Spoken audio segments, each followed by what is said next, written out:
20 లక్షల మంది విద్యార్థుల భవిష్యత్తును కాపాడే బాధ్యత భారతీయ జనతా పార్టీ తీసుకుందని చెప్పి సందర్భంగా తెలంగాణ ప్రజానికానికి విజ్ఞప్తి చేస్తున్నా.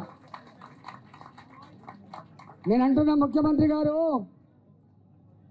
నిన్న నువ్వు మాట్లాడుతున్నావు, నేను లండన్ పోయినా, అమెరికాకు పోయినా, లండన్ స్కూల్ ఆఫ్ ఎకనామిక్స్ గురించి మాట్లాడుతున్నావు, ఆక్స్ఫర్డ్ విశ్వవిద్యాలయం గురించి మాట్లాడుతున్నావు. కానీ ఈ రాష్ట్రంలో కొంచెం ఆపని చెప్పు. దయచేసి కార్యకర్తలుగా గమనించాలి. ఎవరు కూడా మధ్యలో ఎవరు స్లోగన్స్ ఇవ్వకూడదు. స్టూడెంట్స్ అదేవిధంగా అందరూ కూడా.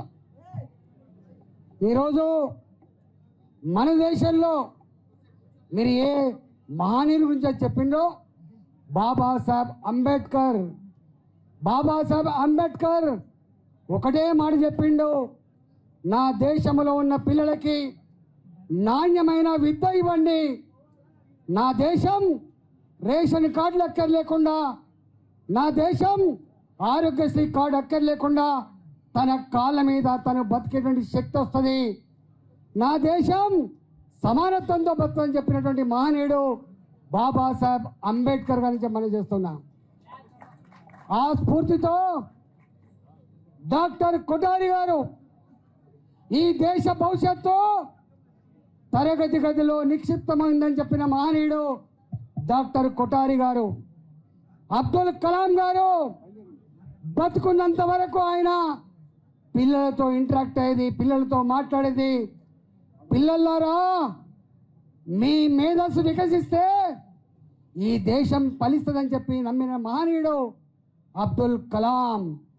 ఆ అబ్దుల్ కలాం ఆ పిల్లలు గొప్పగా కలలు కనాలి, పిల్లలు గొప్పగా చదువుకోవాలి, ఈ దేశాన్ని ముందుకు తీసుకుపోవాలని చెప్పి జీవితాంతం ప్రబోధించిన మహానాయకుడు ఇవాళ అబ్దుల్ కలాం. ఇవాళ మనం చూస్తూ ఉన్నాం, నరేంద్ర మోడీ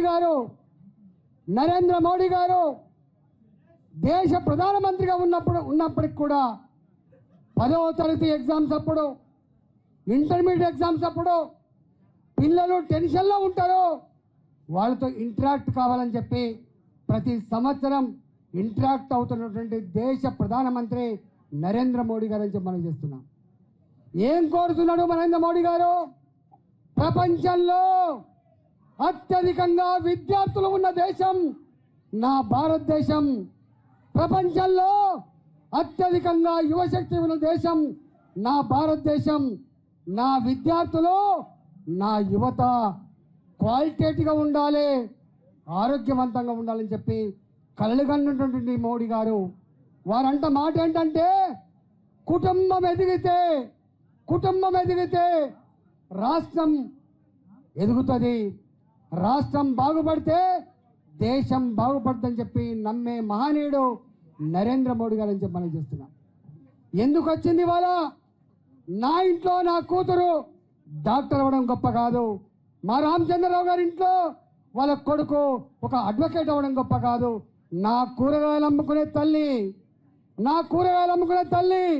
నా ఆటో నడిపే మా అన్న, బండ్లు అమ్ముకొని బతికేటువంటి మా కార్మికుడు, వ్యవసాయ పొలాలలో మట్టిని నమ్ముకొని జీవితాంతం మా బతుకు మా పిల్లలకు రావద్దని ఇవాళ పిల్లలైనా గొప్పగా చదువుకుంటే గొప్ప వాళ్ళైతే చూసి మురవాలనుకుంటుంది. బాబు రేవంత్ రెడ్డి, నీకు తెలుసా ముఖ్యమంత్రి అంటే అర్థం?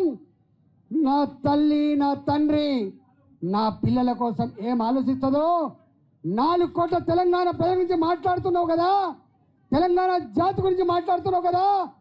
4 కోట్ల తెలంగాణ ప్రజానికానికి తల్లి ఎవరో తెలుసా రేవంత్ రెడ్డి? తండ్రి ఎవరో తెలుసా రేవంత్ రెడ్డి? రాష్ట్ర ముఖ్యమంత్రి అనే విషయం మర్చిపోతున్నావు. రాష్ట్ర ముఖ్యమంత్రి కదా తల్లి తండ్రి. ఇవాళ నా తల్లికున్న సోయి, నా తండ్రికున్న సోయి నీకు లేనందుకు సిగ్గుతో తలదించుకుంటుంది తెలంగాణ సమాజం. నేను అంటున్నా, నీకేమైనా జ్ఞానం ఉందా? నీకు ప్రభుత్వాలు పార్టీలు వస్తాయి పోతాయి, కానీ ప్రభుత్వాలు మాత్రం శాశ్వతంగా ఉంటాయి.